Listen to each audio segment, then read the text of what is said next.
Welcome बच्चों, welcome to my channel. बच्चों, ये क्वेरी क्वेश्चन का मेरा फोर्थ वीडियो है। MCQ, IIT, JEE mains, NDA और नेरिस के लिए हम देख रहे हैं। बच्चों, जो क्वेश्चन इंपॉर्टेंट है उस सब क्वेश्चन को मैं डिस्कस कर रहा हूँ। बच्चों, ये सब क्वेश्चन से हमें आइडिया लेना चाहिए। ऐसा तो कुछ बात नहीं कि क्वेश्चन रिपीट करेगा। इस क्वेश्चन से आइडिया लेना है कि क्योंकि जो क्वेश्चन मैंने सेलेक्ट किया है वो सब क्वेश्चन उन सब में जो कॉमन है, जैसा कॉमन कॉन्सेप्ट जिससे हम बाकी क्वेश्चन को भी कर सकते हैं, उस सब क्वेश्चन को मैंने सेलेक्ट किया। तो अच्छे से आप देख लीजिए, अच्छे से प्रैक्टिस कर लीजिए। और इस टाइप का क्वेश्चन अगर आपका किसी सोर्स, किसी बुक से अगर आप प्रैक्टिस कर सकते हैं तो कर लीजिए और भी। तो बच्चों, ये फोर्थ वीडियो में हम देखेंगे कुछ कॉमन क्वेश्चन जो आ चुका है और आ भी सकता है इस टाइप का कुछ question. A B C are in GP. GP means geometric progression. इसका डिटेल्स हम सीक्वेंस एंड सीरीज में देखेंगे।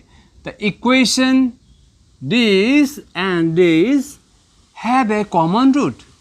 यहाँ में कहा गया है कि ये दो कोऑर्डिनेट इक्वेशन जो है उसके रूट्स क्या है, कॉमन। इसका जो रूट्स होगा इसका भी वही रूट होगा, यानी इसका जो x का वैल्यू होगा वो वैल्यू इस इक्वेशन में भी सेटिस्फाई करेगा, यानी उस x का वैल्यू का हम यहाँ भी ढाल सकते हैं।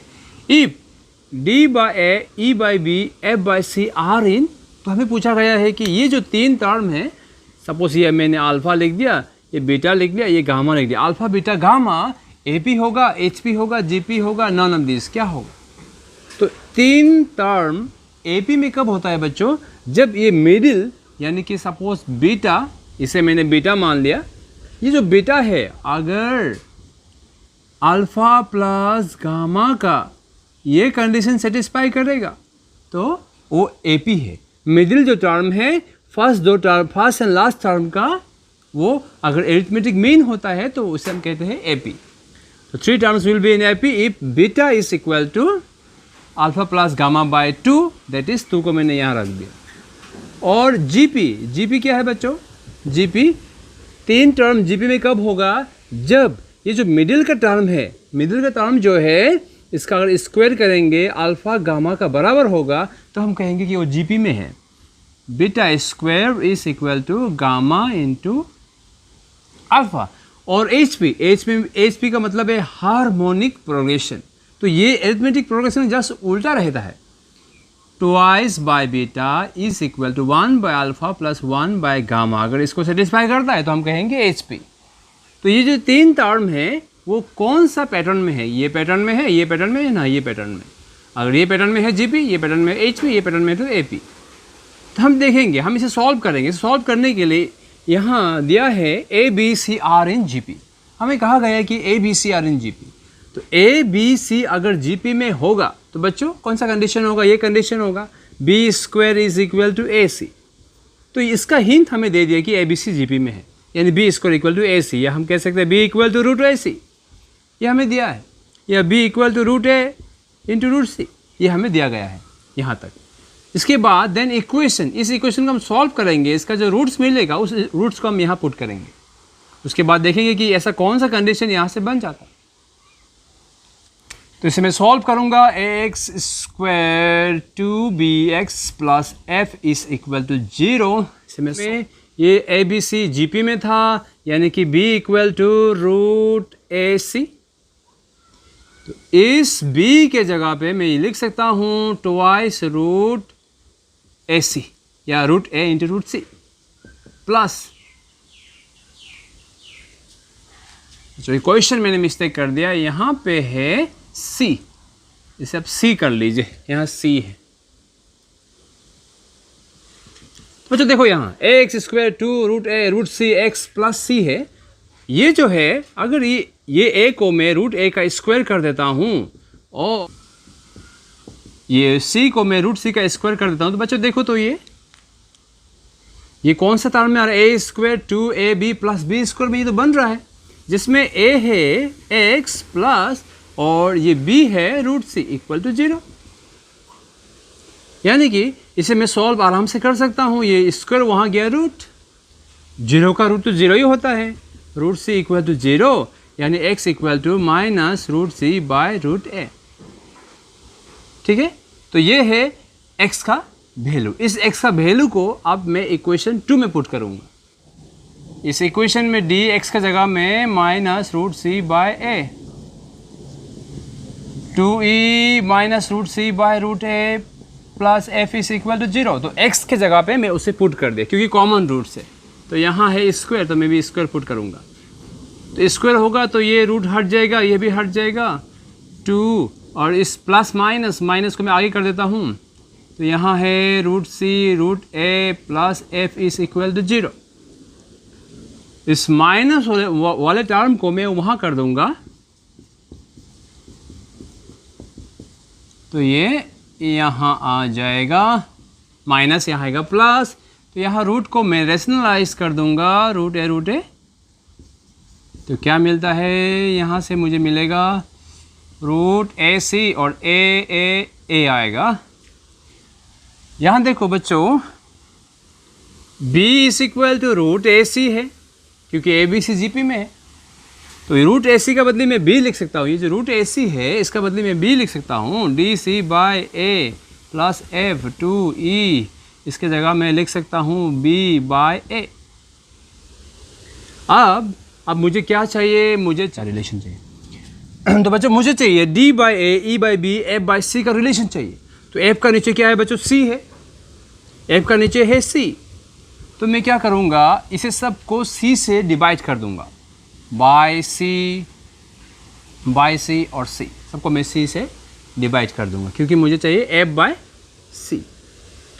तो इस सबको मैं अगर c से डिवाइड करूंगा कि दोनों इक्वल है, तो यहाँ जो ऐड करूंगा, अगर मैं यहाँ ऐड करूंगा तो ऐसा वो बराबर होता है। तो यहाँ हमारे पास था, अगर रूट को यहाँ भेज दूंगा, A C equal to B square. b जो है एरिथमेटिक मीन, ज्योमेट्रिक मीन है ए सी का, यानी कि रूट ओवर बी ए सी, और रूट यहाँ जाएगा तो बी स्क्वायर ए सी का जगह मैं बी स्क्वायर लिख सकता हूँ। यहाँ ए सी आया है, यहाँ ए सी आया, डी सी यहाँ मैं लिख दूंगा B square plus F by C 2e b, और यहाँ भी मैं लिख दूंगा बी स्क्वायर है, D by A plus F by C is equal to twice E B, और ए सी का मतलब है बी स्क्वायर। तो मैं यहाँ लिख दूँगा B square, B cancel, D by A F by C is equal to twice E by B. देखो बच्चों, यहाँ D by A F by C, अगर ये अल्फ़ा है, ये गामा है, तो ये ट्वाइस बीटा। तो इस टाइप का रिलेशन मिल रहा है। इसका मतलब है ये क्या है, ये है ए पी में D by A E by B F by C are in A P. तो ये है ए पी में। इस क्वेश्चन में भी देखो बच्चों, sine A sine B cos A are in G P, ये जी पी में है। तो ये जी पी में होने से क्या होगा बच्चों, ये बीच का यानी sine B is equal to sine A cos A under root. तो ये है जी पी कंडीशन। फर्स्ट और लास्ट का जो टर्म है वो बीच का स्क्वायर रूट होता है, यानी कि अगर मैं स्क्वायर रूट को यहाँ भेज दूंगा तो ये बन जाएगा sine square B is equal to sine A cos A. तो ये कंडीशन हमें दिया है। अब यहाँ पूछा है roots of this equation are always, तो रियल इमेजिनरी क्या होगा, उसके लिए बच्चों हमें इसका डिस्क्रिमिनेंट को चेक करना है। तो इसका डिस्क्रिमिनेंट निकालने का फॉर्मूला है बी स्क्वायर माइनस 4ac।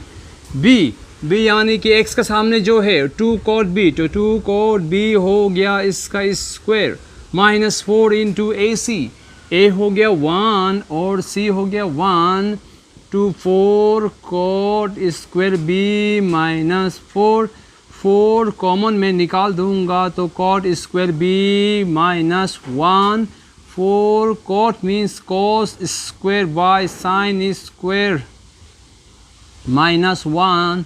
उसके बाद मैं अगर इसका एलसीएम ले लेता हूँ तो मुझे मिलेगा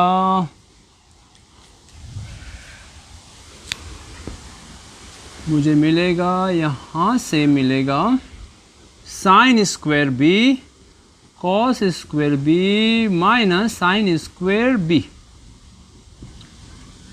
तो cos square minus sine square, cos square minus sine square क्या होता है बच्चों, ये होता है कॉस थीटा, कॉस 2 थीटा। ठीक है ना। Cos square B minus sine square B का फॉर्मूला होता है कॉस 2b 2 थीटा, और यहाँ साइन स्क्वायर ये है कॉस, तो दोनों हो रहा है डिफरेंट। इससे मैं ऐसा भी कर सकता हूँ बच्चों 1 माइनस 2 साइन स्क्वायर बी, क्योंकि साइन 2b कॉस 2b का ये फॉर्मूला भी है, या सिंपली आप कॉस स्क्वायर का जगह में 1 माइनस साइन स्क्वायर लिखिए तो ये आ जाएगा।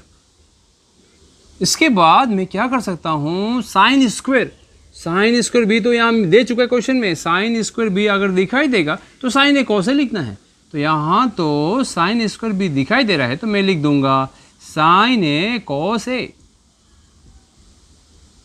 यानी कि B by sine square B. इसके बाद 1 minus 2 sine B cos B, ये तो फॉर्मूला में आ रहा है।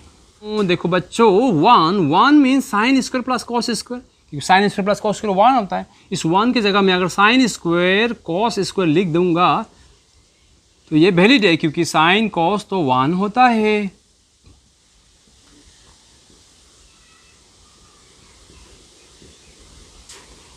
तो ये ऊपर का जो है न्यूमरेटर में जो है बच्चों देखो A square B square minus 2ab, ये तो a minus B whole square का फॉर्मूला है, a minus B whole square. तो यहाँ से ये हो गया A square B square 2ab formula में आ गया a minus B whole square में, तो इसका यहाँ से मिलेगा मुझे स्क्वायर, और यहाँ का भी स्क्वायर, दोनों का स्क्वायर को मैं कॉमन ले लूँगा। बच्चों देखो जिस टर्म में होता है स्क्वायर वो कभी भी नेगेटिव नहीं आएगा, क्योंकि नेगेटिव का भी अगर स्क्वायर करेंगे तो मुझे पॉजिटिव ही मिलेगा, यानी कि यहाँ ऑलवेज पॉजिटिव मिल रहा है।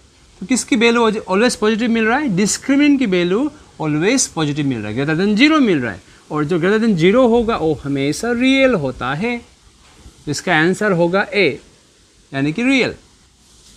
क्वेश्चन नंबर थर्ड क्वेश्चन में देखो बच्चों 2 प्लस रूट 3i, यानी एक कॉम्प्लेक्स नंबर दिया है, is a root of this equation. इस इक्वेशन का जो रूट है यानी कि अल्फा और बीटा होता है, अल्फा हमें दिया है 2 प्लस रूट 3 आयोटा, तो ये है अल्फा, तो ये अल्फा है बीटा तो नहीं है।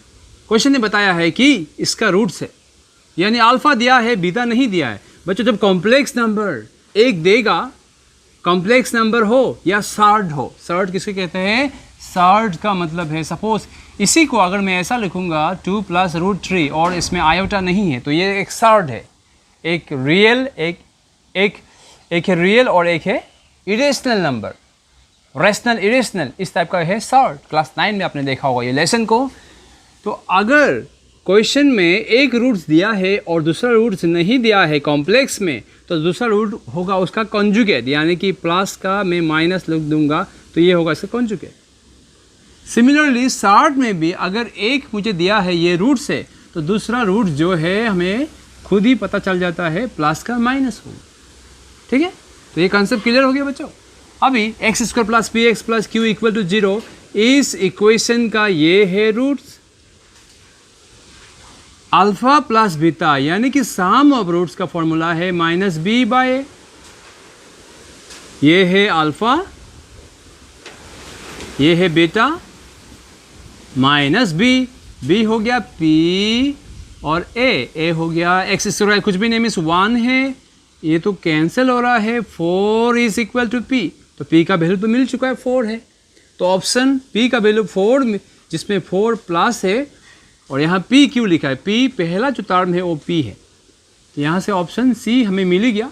लेकिन मैं क्यू को भी निकाल दूंगा, अल्फा इंटू बीटा होगा C by A, alpha into beta होगा सी बाय ए। अल्फा हो गया 2 plus root 3 iota 2 minus root 3 iota, C by A, C है क्यू, ए है 1, A square minus B square form में आया क्योंकि A plus B A minus B है, तो ए स्क्वायर 4 रूट 3 का स्क्वायर होगा 3 आयोटा का स्क्वायर, आयोटा स्क्वायर होता है -1, तो यहाँ माइनस बन जाएगा प्लस इक्वल टू क्यू, यानी क्यू का वैल्यू है 7, तो 4 और 7 वाला कौन सा है ऑप्शन? तो इसमें माइनस को अगर हम यूज़ यहाँ करेंगे तो ये है -4, तो यानी कि ये ऑप्शन नहीं है। -4 और 7, -4 और 7 बी है इसका right answer. Question number 4, if the cube root of unity are 1 omega and omega square. तो बच्चों देखो, cube root of unity means 1 का जो क्यूब रूट है उसका आंसर होता है 1 omega and omega square. Omega का मतलब होता है -1 plus √3 iota by 2। Omega square का मतलब होता है -1 माइनस √3 आई बाय 2। और ओमेगा जो प्रॉपर्टी है वो है omega cube is equal to 1 और 1 plus omega square equal to 0। Omega 2 property है। अब यहाँ x-2 whole cube plus 27 equal to 0, अगर इसे मैं सॉल्व करूँगा तो शायद वहाँ इसका एप्लीकेशन आता है। देखिए, चलिए देखते हैं तो कैसे करूँगा मैं। x-2 होल क्यूब प्लस 27 वहाँ जाएगा तो हो -27 मुझे मिलेगा। x-2 होल क्यूब वहाँ जाएगा तो बन जाएगा क्यूब रूट, ये वहाँ जाएगा तो बन जाएगा क्यूब रूट। तो यहाँ क्यूब रूट यानी कि -3 इंटू -3 x-2, तो यहाँ मिल रहा है -3 और 1 का क्यूब रूट। यहाँ हम 1 का क्यूब रूट कर देंगे, ठीक है। -3 से एक बाहर निकाल गया और 1 का क्यूब रूट, x-2 और 1 का क्यूब रूट का आंसर है 1 ओमेगा और ओमेगा स्क्वायर। तो यहाँ मुझे एक बार 1 के साथ में, ओमेगा के साथ में और ओमेगा स्क्वायर के साथ में इसमें अलग अलग तरीक़े से मैं करूँगा, अलग अलग से सेपरेटली करूँगा। x-2 एक बार -3 से, यानी कि x इक्वल टू -3 प्लस 2 -1, और एक बार x-2 is equal to -omega, इस -ओमेगा यानी कि, और यहाँ 3 मल्टीप्लाई हो रहा है, x equal to -3 omega plus 2, और x-2 equal to -3 omega square, यानी x equal to -3 omega square plus 2। तो हमें 3 वैल्यू मिल गया, एक है -1 और एक है ये और ये। तो ऑप्शन डी इसका करेक्ट आंसर है, क्योंकि उसमें -1 और वहाँ लिखा है 2 -3 ओमेगा, बात बराबर है 3 ओमेगा स्क्वायर। तो लास्ट वाला ऑप्शन इसका करेक्ट है। Question number 5, e cos x minus cos x equal 4। बच्चों ऐसा कुछ भी पावर दे सकता है, एक प्लस एक माइनस है, तो आप समझ जाइए कि वो क्वाड्रेटिक इक्वेशन है। क्योंकि इसे अगर z मान लेता हूँ तो ये बन जाएगा z का पावर -1, यानी कि ये z होगा तो ये 1/z होगा। क्रॉस मल्टीप्लाई अब करेंगे आप तो यहाँ आपको क्वाड्रेटिक इक्वेशन दिखाई देगा, z² minus 4z minus 1 equal to 0।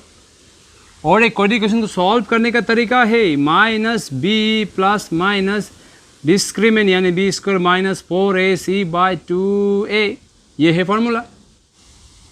तो यहाँ z is equal to -b है -4, तो बन जाएगा +4b² यानी 16, 4ac, a हो गया z² कुछ भी आगे कुछ भी नहीं मीन्स 1 है, c हो गया -1/2a, a है 1, 4 plus minus 16 minus plus by 2, 4 plus minus 20/2, और 20 का स्क्वायर रूट होगा 2√5/2। इस 2 को अगर मैं दोनों का नीचे लिखता हूँ तो यहाँ कैंसिल हो जाएगा और यहाँ मिलेगा √5। ये 2 अगर दोनों का नीचे मैं लिख दूंगा तो ये मुझे मिलेगा।